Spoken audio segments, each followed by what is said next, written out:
Hello, everyone. This is Kristen from Orange County Coalition for Diversity in the Law. And for Hispanic Heritage Month, we have Ashley Vernick.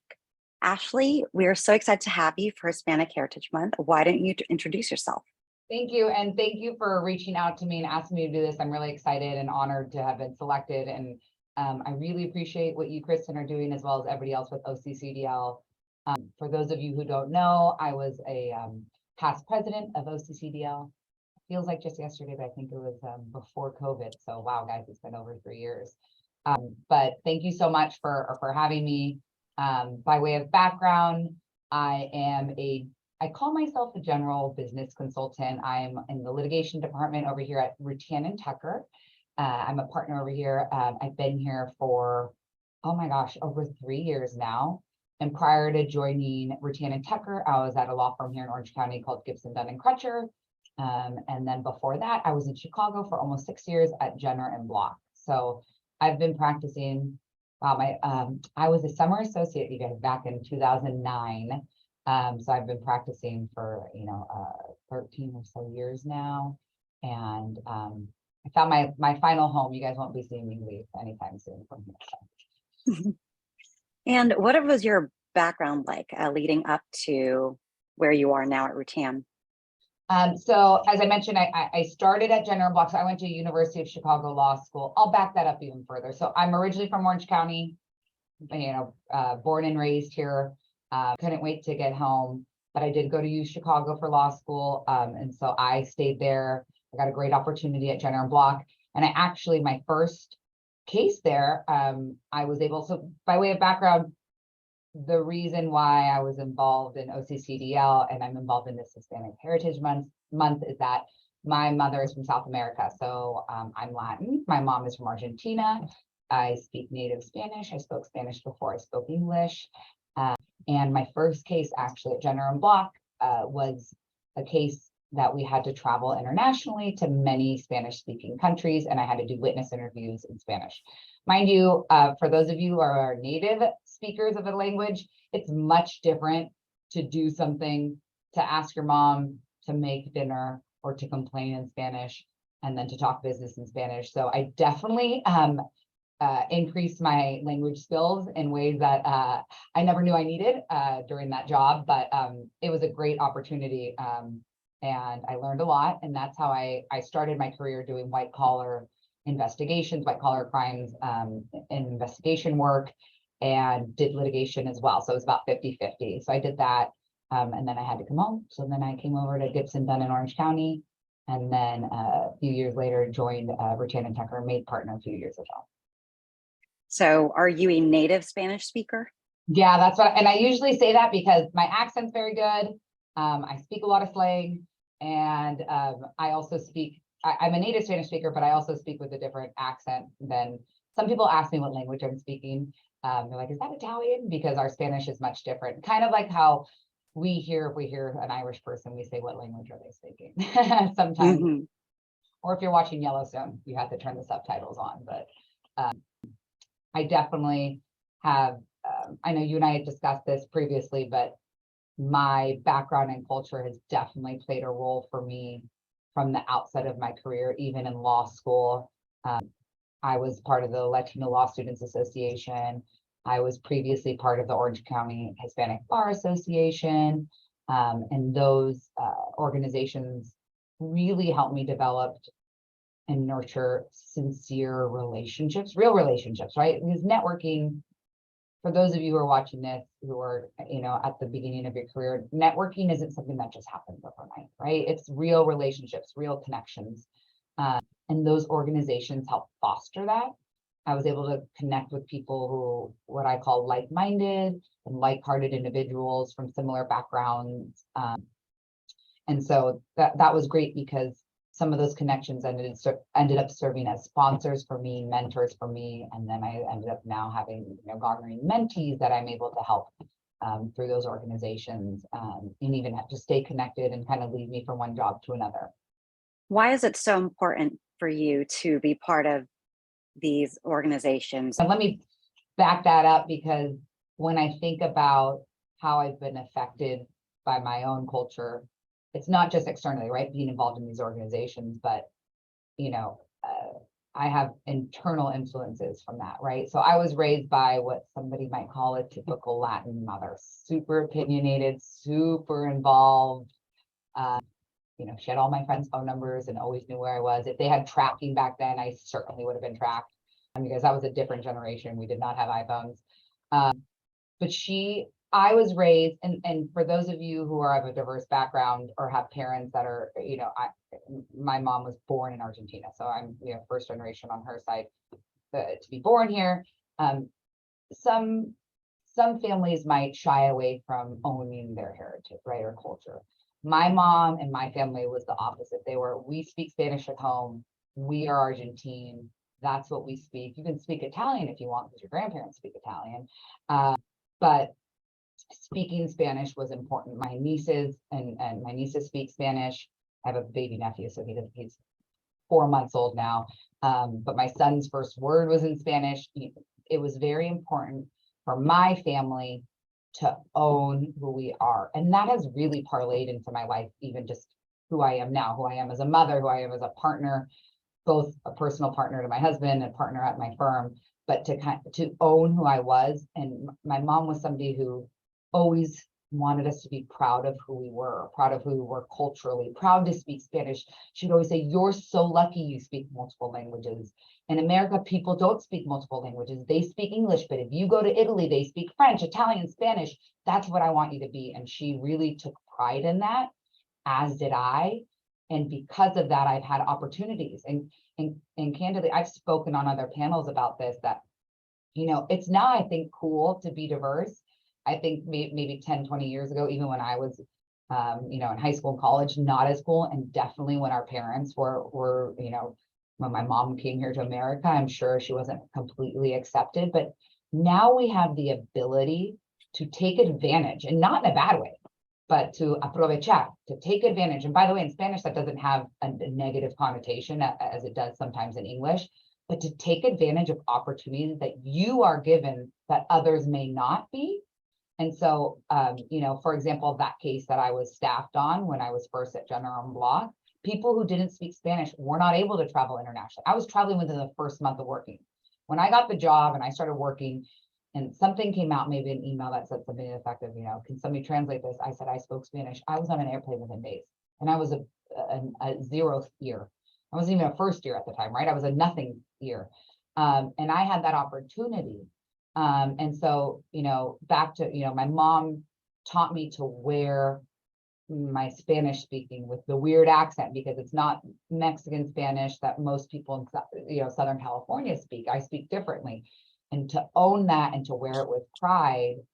And that really has translated into opportunities at work, opportunities with, in the community and organizations that I'm involved in, and just opportunities in general that wouldn't have otherwise been there. But also, you need to see those opportunities, right? Seek them out.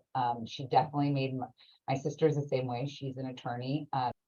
She does civil rights and works for, an organization. She used to be on her own, but she also is somebody who goes out there. And my mom definitely created very proactive lawyers. And don't ask me why my mom has only 2 daughters and both of us are lawyers. That's a story for another day. But yeah, so I think, that cultural background really, really did influence me. And it's also something that has influenced who I am now as an attorney, and who I am even now as a leader, as a partner. I've heard other lawyers say that we shouldn't be focusing on these extracurricular activities or board organizations, but you're serving in all of these boards. What would you say to those lawyers? I understand why that message is being shared. Okay. Let's have a frank conversation right now. For those of you who are watching this, who work at a firm, it's a business, a money-making business. And our hours are our service, and that's how we make money. So sure, especially when you're a junior associate, you need to ensure that you make your hours, and things that take away from that. It's a pie, right? If you take away from your billable hours and do something else, if you don't have enough time in the day, you might not make your hours, and hours are important. But I cannot strongly suggest enough that people need to figure out what matters to them, because I'm telling you, and I remember talking about this on another panel, that the energy that you get from doing things that you actually care about in the community, whether you, and it doesn't need to be OCCDL or OCHBA, it can be, you know, chalk, I think, you know, or you can do Make-A-Wish Foundation, whatever matters to you. You know, the energy that you get from that, you're going to make connections. And by the way, for those of you who want to be partner, you do need to focus on business development and earning, you know, gaining your own clients, hopefully one day. And to do that, you need to be out there and you need to make yourself known and you need to connect with people and you need to learn about who your clients are. You know, when you're a junior associate, your client is usually your partner, right? Especially if you're at a big firm like Jones & Block or Gibson Dunn. Rutan Tucker is a bit different. And I don't want to talk too much just about the firm, but here you have client exposure when you're more junior. But no matter where you go, usually as a junior associate, you do the work for the partners. Those are your clients. But as you become more senior, you start having these external clients and they're different personalities and they're not, a lot of them aren't lawyers. You're working with a CFO or you're working with a COO or a CEO or somebody who just started his own business and is really good at making votes, but doesn't know what a spreadsheet is and doesn't know how to click on a link, right? And trust me, you deal with all these types of people. And so getting out there and, you know, networking with people and connecting with people on a real level, I think that is of the utmost import. You still need to figure out how to balance that, you know, but I'd love to share with you, and I can just keep talking if you want. I know that you and I talked and discussed questions before, so you got my mind thinking, but you know, my philosophy as a partner is, you know, I take pride in really listening to my junior associates and giving them opportunities, tangible, substantive opportunities. You know, want to draft a summary judgment as a, you know, brief motion as a first year, go for it. Whatever you're willing to do and try, I'm here for you. I want to hear your opinion. You did research. Well, what do you think is our strongest opinion? Do you think we should make this argument? What other argument should we make? One of the biggest skills that I look for when I interview associates is people who are proactive. I've mentioned that word before. Perhaps that's an affinity bias because I think I'm proactive, but I like somebody who's proactive and who takes ownership. And for junior associates who are listening to this, taking ownership of a project is going to be what makes you excel in your career. If somebody gives you a task to do research and you know it's for a motion for summary judgment, I'll just stick with that. Or you know it's for a PSA, a purchase and sale agreement. And you do this bit of research, right? Say, I'd love to hear what you learned, not just what the answer was in your research, what problems you might think arise related to this research. And then how about an offer to help with what this research was for? Can I help draft that motion for summary judgment? And then once that motion is filed or once that PSA goes out to the other side, what did the other side say? Did we receive any comments back? Or when is the hearing on the motion for summary judgment? What happened with that? When's the reply due? And actually not just owning the part of the project, but owning the whole project. And for me, my philosophy is that attorneys learn by trying. And so you want to find, and by the way, as an associate, you should also find partners that align with what you want, because perhaps you want to sit back, maybe not be as proactive, at least in the beginning, but find a partner that aligns with, you know, your philosophies, and a partner that will give you these opportunities, because then you can go to someone else and say, I've done a deposition, or I've sat in on depositions. Can I take one? And then once you've taken one, I've taken a deposition. Can I take another one? I've written that motion. Can I do another one? And going out there and being your own advocate. That's what we do for a living, is advocate for our clients. I want to tell everybody who's watching this, advocate for yourself. And that's hard as a junior associate, but as you become more senior and other life experiences, you start learning. Nobody else is going to do that for you. You need to advocate for yourself. So advocating for yourself, is this a skill that you picked up throughout your career? Have you always had this skill?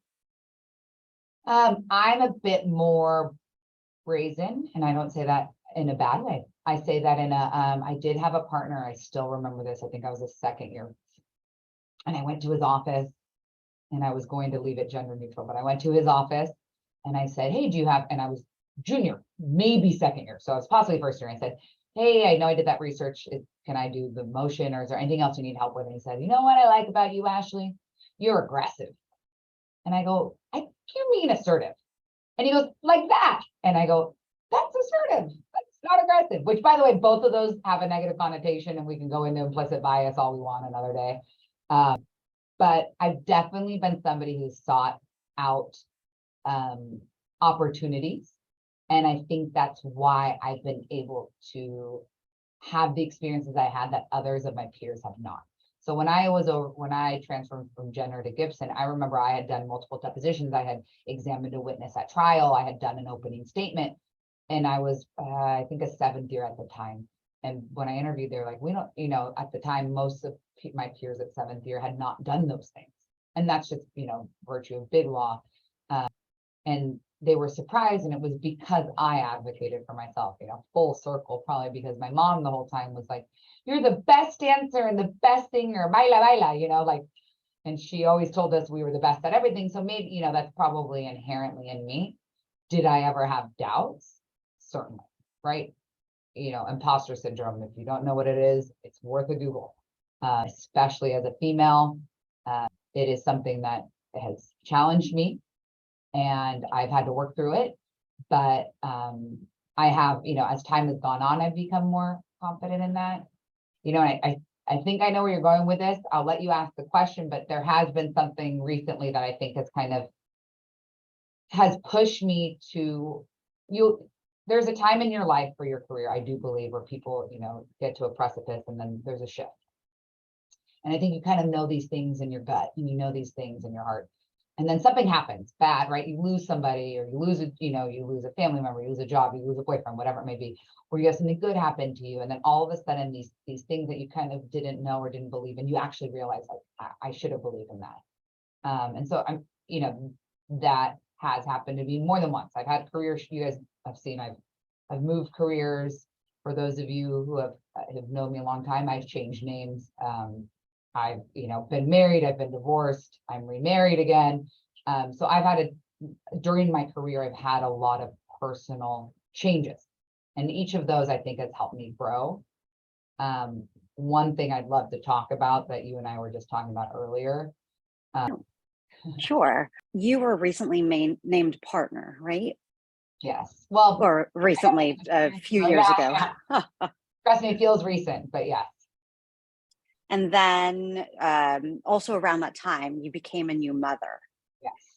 Can you shed some light? Yeah, I'd like to think he's a baby. Sorry, go on. No, that's it. Can you shed some light on, managing your career as a law firm partner and as a mother in this industry? So, I'd like to take this moment. For those of you who have not seen Meredith Williams' interview, she talks a lot about this, and I cannot empathize with her more. I think it was great. It was raw. It was real. And being a working mother, and I said this to you earlier, Kristen, being a lead parent, or even being a parent who's involved, a parent who wants to be present. So it could be mother, father. It is not for the faint of heart. It is not easy.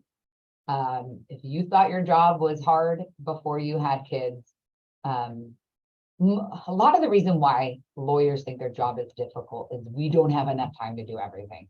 It's always a balancing act. What's most important? What can I get done today? What needs to get done today? What can I not do today? What do I never need to do?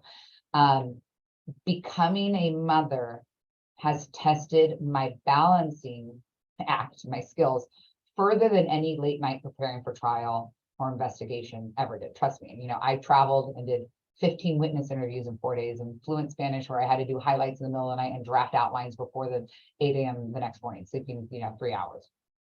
And being a mother tested those skills even more. I have learned that sometimes not everything needs to be done perfectly. I know that in law school, especially when we're junior associates too, you worry about doing things perfectly. Sometimes it's better just to get it done and get it done on time. And if you need to, sharpen the pencil, you can do that later. I feel like sometimes people overwork something because they get hyper focused on it. And sometimes you have a task list, and especially when you have your own clients. I have some clients who want every, dot and cross T, dotted I and cross T. They need everything. I get it, right? If that's the directive, you need to do that. But some clients are like, hey, we need a general answer here. And some of our clients are not that risk averse. They're business owners. That's why I call myself a business consultant. Sometimes I have the legal answer and I say, these are the things that could happen, that could go wrong, but the chances of that are really low. How will it come about? This is how it would play out. Maybe it's worth taking the risk. This is a business decision, right? So, sometimes there's not a perfect answer and you just need to get an answer. But I want to say, not only has motherhood maybe changed me as an attorney, but I think being an attorney, really candidly, not to sound cheesy, but I think prepared me to be even a better mother. Because I think sometimes the skills that I exercise as an attorney, some days I'd be like, oh my God, I need to take a shower. I still haven't taken a shower. I still haven't taken a shower. I have this to-do list. I need to convert this email memo into a written memo. I need to do it. I need to do it. And then you realize I don't actually need to do that. I'm going to cross that off my list as I don't need to do. Take that off your to-do list. There's some things as a mom that you're like, I'm not going to shower today. Not to sound gross, I'm not going to, fold the laundry today. I just don't have the time for it, and it's okay. So there's a lot of skills that have overlapped both, forwards and backwards. I think too that before I was a mom, so here's a shift that I felt as a mom. Before I was a mom, I think I knew, I'd be like, I think I know the answer. I think I know the answer. And as a junior associate, you guys will feel this. I think I'm right. I think I'm right. Oh, but what if I'm wrong? And then you end up being right. And the partner's like, Calcor, that's exactly the case that I knew of. And you're like, haha, I knew it, but you still had that doubt, right? So I feel like I was on the precipice of kind of believing in myself. And now I trust my gut so much more. And, I will say my son, I will show you a photo at some point, but my son has made me realize to really just listen to my gut and trust myself. And since I've come back to work, I have people who ask me questions where before I'd be like, let me look into that. And sometimes, by the way, you need to say that. Know your limitations, please. But now I'll say, I think it's XYZ because that makes sense. And this would, parlay into this and, this statute and, legislature, whatever it may be. And, there's some reason behind it, inequity. And then I look it up and I'm right. And so trusting my gut since coming back from leave, I have truly came back trusting myself so much more. And for those of you who have not become parents, it's incredible to learn that skill, and you will as you progress in your career. But if you are a parent and you felt that feeling, let that bleed into your work and vice versa. Because as you become more experienced, as you become a partner, and that's why there's levels, and that's why sometimes you do need the person who's been doing this for 30 years because they have that experience. They can tell you how it normally plays out. But that also gives you the ability to know what to expect. And so then you can trust yourself trust yourself to get it right. So becoming a mom, I really trusted my gut. I had to ignore every book everyone told me to read, every schedule people told me to follow, and did what I needed to do with my son. And he is truly a gift. We are so fortunate. He is a very good baby, sweet baby, sleeps great, thank the Lord. And it's a lot to do just because I trusted my gut, not because I followed some schedule that told me I had to put him down at 7:02 a.m.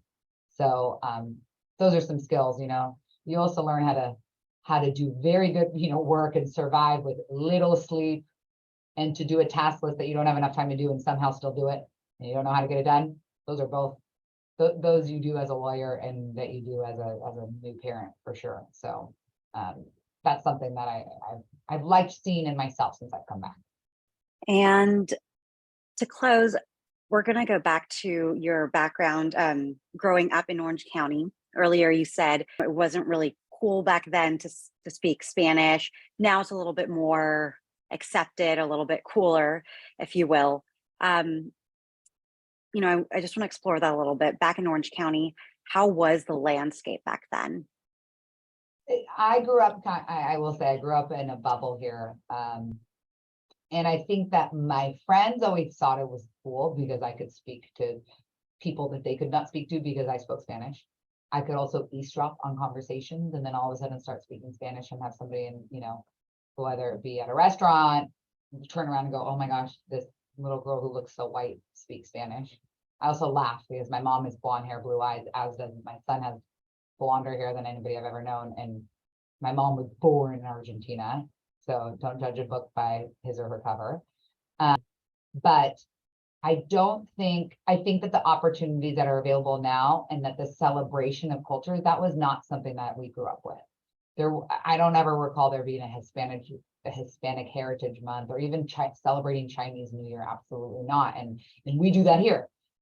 So it definitely has changed for the better because our clients are not all just, a non-diverse or whatever it may be. And so it's great to learn from other people. It also is great to learn. I always say this, it's great to learn from somebody who's maybe not diverse, checkbox diverse, right? I work with partners, other partners of mine who do not come from a diverse background and are male, and their opinion matters just as much, and they should be part of the conversation just as much.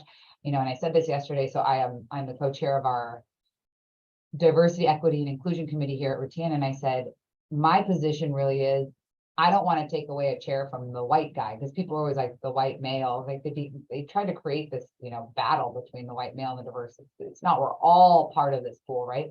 I said, I don't want to take away a chair from anybody. I want that person just to scoot over and make room for me. That's what I think diversity, equity, and inclusion is. And so, so it has changed for the better. And if I can give some advice to those who are listening, while there are a lot of benefits, right? Instagram is great. If there's, you can find things that that support you and your likes and your interests. But people, I hope we start steering away from this. I don't know what you call it, but that immediately scroll culture where like you need to just, every minute needs to be filled with something. Pay attention, especially as a lawyer. Read that contract thoroughly and then go back through it with a fine-tooth comb. Pay attention to what your client's saying. Take notes. Be in the moment. Don't be rushed to finish something. And also, full circle back to your culture and who you are as a person. You guys have seen, I don't jump around a lot, but I have made some moves, and some of them were location based, to come back home. But find your place, because there isn't a perfect mold for an attorney. I mean, I'm sure you guys are looking at me not going, that's the attorney I thought was gonna be my partner, and arguing the case and closing a $30 million deal. I'm probably not your typical attorney, but anybody, you can, look at business people. There's not a certain mold of a CEO or a president. Definitely not nowadays with startup companies, right? So find your place. Maybe it takes some time to get there. I will say that there are some things that you need to be. You don't need to fit a mold, but you need to be accurate as an attorney. You have to be accurate, honest. Do not be dishonest, because it'll bite you in the butt twice as hard. Be professional. I just don't want people to misunderstand that just because I have a personality and I have a little sass, I am not unprofessional, right? So you still need to be professional, even if you're a bit more fun and colloquial and familiar with people. Listen to your clients, listen to your partners, listen to your peers. Respect, you need to be respectful and timely. I always say, like, under promise and over deliver. Tell somebody you can do something Friday that you can do by Wednesday, and impress them by turning in Wednesday. Do not do anything late. You guys, in our jobs, we can't. But you can do this all with your own haircut and style. I've worked with, my favorite associate is a male with earrings. I think one day he had little plugs and one day he had hoop earrings. He waited until he got his formal job, not when he was a summer. And he, shaves the side of his head sometime. And he is, if you guys don't know, Adrian, I'm going to do a shout out. A judge, Adrian Marshak, if you guys know who she is, has spiky blonde bleached hair. She has dark hair, probably as dark as Kristen and mine, but it's bleached blonde and shaved on one side, and she's a judge, a family law judge. But I'll tell you what, I knew her when she was at a firm, and I knew people who knew her when she was a summer, and they said she is an extremely brilliant writer and is professional and timely. So you need those skills. And then you can have, your color to it, your cultural color, or whatever it may be. And then find the place that works for you. It wasn't until I found my spot here at Rutan that I became the best version of myself as an attorney. And so I really hope that for everyone. And just know that I do want to say one thing, because we talked about motherhood, and everything's becoming more competitive, but sometimes life isn't easy, and being a lawyer is not always easy, and being a parent or having, personal issues. I've had friends who have had health issues and been on medical leave. Life is not always easy. Know that you're not alone. Find your tribe, find your right spot. If it's not the right spot, it's okay to leave. Believe in yourself. And please get off Instagram and stop comparing yourself. Be in the moment, do yoga, meditate. And I really, truly hope that, people can believe in themselves and take advantage of the opportunities they're given. Ashley, thank you so much for your time. In honor of Hispanic Heritage Month or Latino American Heritage Month, do you have any final words of advice to aspiring attorneys? Yes, sí se puede, number one. And number two is, you guys are all, anybody who sees this, you're welcome to reach out to me. I'm happy to be to talk to somebody. And yes, just own who you are. I'm telling you, when you hear me talk about my culture, you can see me light up. I hope that for all of you. And keep thriving, you guys, keep working hard, and trust me, working hard pays off. When you look at people who are succeeding, it doesn't happen overnight. People work really hard, and they make it look easy, but it's not. I promise you that.